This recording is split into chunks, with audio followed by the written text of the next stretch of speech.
Good morning student. जैसा कि हमने पिछली वीडियो में देखा था, एमपीसी और एपीसी को किस प्रकार निकाला जाता है, क्या उनके फंक्शन है और न्यूमेरिकल के साथ देखा था। अब हम देखते हैं कंजप्शन एंड सेविंग कि कंजप्शन उपभोग और सेविंग बचत क्या होते हैं। सेविंग फंक्शन और propensity to save so the relationship between income and saving, मतलब जो ये हमारे इनकम और सेविंग के बीच संबंध दिखाता है। Saving is the part of income, saving आय का वो भाग है which is not the consume, जो खर्च नहीं किया जाता। अगर हमने कहीं से भी सेविंग निकालनी हो, हमारे पास जितनी इनकम है उसमें से कंजप्शन को माइनस कर दो तो आपका सेविंग निकल आएगी। तो ये हमारा इसका सूत्र है निकालने का। अब ये जो फंक्शन है, फंक्शन किसका फंक्शन है? ये फंक्शन है इनकम का। सेविंग निर्भर करती है इनकम के साथ। जैसे जैसे हमारी इनकम बढ़ती है तो हमारी सेविंग भी बढ़ती है, और जैसे ही हमारी इनकम कम हो जाती है तो हमारी सेविंग भी कम हो जाती है। According to Keynes, if income rise saving also rise and vice versa, कि बाकी इसके विपरीत होगा। The relationship between the income and saving the graphical show, जो हमने अब इसको हम ग्राफ की सहायता से देखते हैं कि किस प्रकार से ग्राफ की सहायता से इसको निकाला जा सकता है। जहां आप इसमें देख रहे हैं, इस साइड में हमारी सेविंग को दिखाया गया है, ये हमारी नेशनल इनकम है, ये हमारा एक्स एक्सिस है, ये हमारा वाई एक्सिस है। यहाँ पर जो स्लोप है ये है हमारा सेविंग का स्लोप है। यहाँ इसको निकालने का ये ऐसा क्यों होता है? फर्स्ट ऑफ देखते हैं कि हमारे जो ये नीचे के होते हैं, या तो हमारे पॉजिटिव पॉइंट होते हैं या हमारे नेगेटिव पॉइंट होते हैं। 1 2 3 नेगेटिव तो चलते हैं। तो जब हमारी इनकम ज़ीरो होती है, नेशनल इनकम ज़ीरो होती है, तब भी हम खर्च तो करते ही हैं, क्योंकि आय तो हमारे पास है नहीं। तो फिर हम कहीं ना कहीं से खर्च तो करेंगे, और खर्च करेंगे तो वो हमारी डिस सेविंग में चला जाएगा। तो हमारे पास जब इनकम नहीं होती और जब हम खर्च करते हैं तो वो हमारी डिस सेविंग का हिस्सा हो जाती है। इसलिए ये नेगेटिव से शुरू होती है, और जैसे जैसे हमारी इनकम बढ़ना शुरू हो जाती है, जैसे कि हम इसमें आगे देखते हैं, यहाँ देखते हैं, जैसे कि हम इसमें देखते हैं कि इस ग्राफ में जैसे जैसे हमारी ये डिस सेविंग कम हो रही है, ये हमारी सेविंग है ऊपर, ये डिस सेविंग है कि हमारी ऐसी बचत जो हमने खर्च कर दिया लेकिन हमारे पास नहीं है। और जैसे जैसे हमारा इनकम का स्तर बढ़ता रहता है तो ये हमारी डिस सेविंग कम होती रहती है, और एक बिंदु के आने के बाद इस बिंदु पर ये आके ज़ीरो हो जाती है। यह हमारा ऐसा बिंदु होता है जहाँ हमारी कोई भी उधार पुरानी बाकी नहीं रहती। इसके बाद हमारा इनकम तो बढ़ती है कम, लेकिन सेविंग ज़्यादा शुरू हो जाती है। अब हम सेव करना शुरू कर देते हैं। यहाँ तक हमारी डिस सेविंग थी, यहाँ हमने पहले का जो खर्च किया था जब तक हमारी इनकम नहीं थी, इसको हमने यहाँ न इनकम बढ़ने के साथ साथ उतार दिया था। अब ये जो हमारा ये ऊपर का पोर्शन है, ये हमारी सेविंग होगी, हमारे लाइफ का एक ऐसा हिस्सा होगा जो सेविंग की तरफ आगे बढ़ेगा।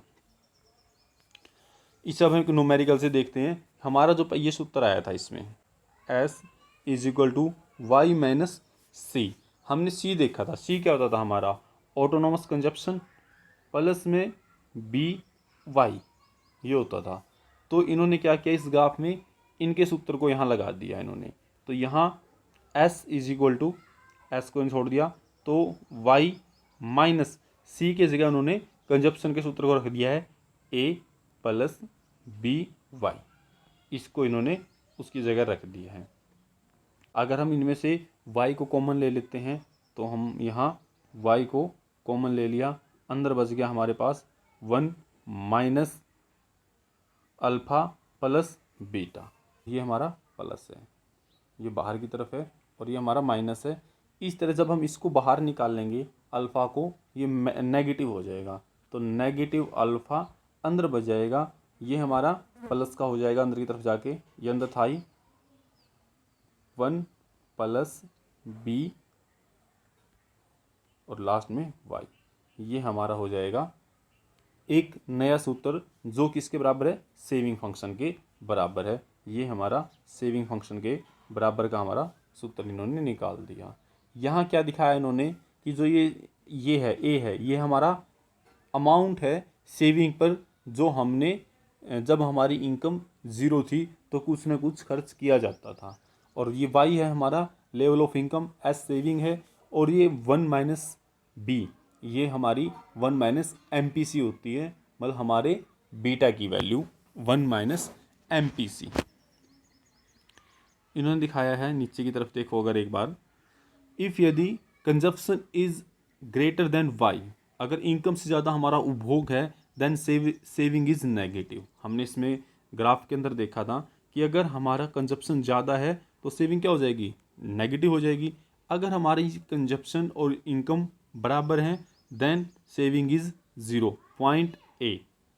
उसी प्रकार हम आगे देखते हैं, अगर हमारी यहाँ कंजप्शन कम है और इनकम ज़्यादा है देन द सेविंग आज द पॉजिटिव। जो हमारा ये पॉइंट होता है ए, इसको हम ब्रेक इवन पॉइंट भी कहते हैं, बंद करने का बिंदु या बंद करने का बिंदु इसको कहा जाता है। अब हम इसको ना एक कंजप्शन फंक्शन से देखते हैं। हमारे पास एक कंजप्शन फंक्शन दिया गया है, जो है ये दिया गया है C is equal to 15 plus 0.6y। तो पुट इन द कंजप्शन करो by the showing break even point. अब हम इसको एक लाइन से निकालेंगे। सोल्यूशन इक्विलिब्रियम एक स्ट्रेट लाइन, जो हमारा इक्वेशन है वो एक स्ट्रेट लाइन है। Table blue show level of the consumption and different income level. अब हमारे पास एक ये टेबल है जो हमने कंजप्शन फंक्शन दिया गया है, इससे हम इसको निकालने की कोशिश करेंगे। इनकम हमारी दी हुई है कि इनकम हमारे किस पोर्शन में किस तरह से परिवर्तन में आती है। ये हमारा कंजप्शन दिया है सी 50 प्लस 0.6y, ये चेंज इन इनकम दी है, ये चेंज इन कंजप्शन दिया है, और एमपीसी की वैल्यू दी है, और हमारी सेविंग दे रखी है। तो हम देखते हैं जैसे ही पहले हमारी जब इनकम 0 थी तो कंजप्शन 50 था, तो हमारी सेविंग क्या हो गई, -50, क्योंकि हमारे पास उस वक्त कंजप्शन तो था लेकिन इनकम नहीं थी। लेकिन जैसे ही हमारी इनकम 100 हुई तो हमारा कंजप्शन 110 हो गया। तो हमारा जो इनकम में चेंज आया कितना आया, इनकम में चेंज आया 100, और कंजप्शन में चेंज कितना आया 60 कैसे आया, पहले 50 था अब 110 हो गया है, 60% इसमें परिवर्तन आ गया है। एमपीसी की वैल्यू क्या होगी 0.6, और हमारा सेविंग हो गया -10। क्यों -10 क्यों हुआ, क्योंकि सेविंग निकालना कैसे है, वाई में से सी माइनस करना है। वाई हमारा इनकम है, सी हमारा कंजप्शन है। कंजप्शन 100 में से 110 माइनस गए तो माइनस के 10 बच गए। अब हमारी इनकम फिर बढ़ गई 200 हो गई, तो कंजप्शन हो गया हमारा 170। तो हमारा इनकम में चेंज कितना हुआ 100 का, और कंजप्शन में चेंज कितना हुआ 60 का। तो हमारी एमपीसी की वैल्यू कितनी आई 0.6। ये एमपीसी की वैल्यू को निकालने का सूत्र में दिया हुआ है चेंज इन सी बटे चेंज इन वाई। जो परिवर्तन इसमें आया है और इसमें आया है, इनको डिवाइड कर दो, इनसे आपकी एमपीसी की वैल्यू निकल आएगी। ऊपर 60 आ जाएगा, नीचे 100 हो जाएगा, तो ये 0.6 आ गया। अब हमारा सेविंग हो गया 30 कैसे हुआ, 200 में से 170 माइनस करती है। अब हम देखते हैं नेक्स्ट 300 में से 230 कंजप्शन माइनस कर दिया, तो हमारे पास सेविंग फंक्शन ये आ गया।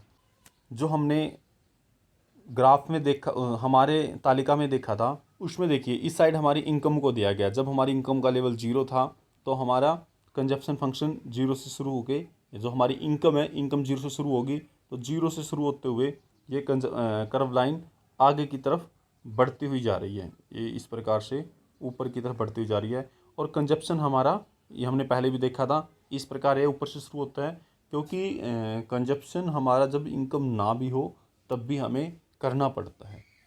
तो हमारे इनकम के ना होने पर भी ये मतलब कंजप्शन 0 नहीं हो सकता, हमारा कंजप्शन हमेशा कुछ ना कुछ बना रहेगा। तो जैसे पहले ये नेगेटिव था, अब इसमें क्या दिखाया इन्होंने कि जैसे जैसे हमारी आय का स्तर बढ़ा तो कंजप्शन कम होना शुरू हो गया। पहले 50 करते थे, बढ़ा तो है लेकिन इनकम की तुलना में पहले ज़्यादा बढ़ रहा है। इस बिंदु के बाद, इस बी बिंदु के बाद ये कम हो जाता है, कंजप्शन कम हो जाता है और हमारी आय ज़्यादा शुरू हो जाती है, जो हमने इस लाइन से, इस ग्राफ से यहाँ देखा था। और जो बी बिंदु है हमारा, वो ब्रेक इवन पॉइंट है। ब्रेक इवन पॉइंट होता है जहाँ पर हमारी इनकम और कंजप्शन एक दूसरे को काटती हैं, बंद करने वाला बिंदु। ब्रेक होता है रोकना, मतलब एक ऐसा पॉइंट जहाँ पर हम किसको रोक सकते हैं, ये हमारे इस प्रकार से इन्होंने शो किया है। जब हमारा फंक्शन b से पहले क्या है, नेगेटिव है, पहले 50 है, फिर -10 है, उसके बाद बढ़ना शुरू हो जाता है, सेम 30 हो जाती है, 70 हो जाती है, बाद में ये बढ़ना शुरू हो जाती है, इस तरफ ये बढ़ती है, इस तरफ ये नेगेटिव रहती है। तो ये था हमारा ग्राफ के द्वारा शेविंग फंक्शन। बाकी का देखेंगे नेक्स्ट वीडियो में। Thank you.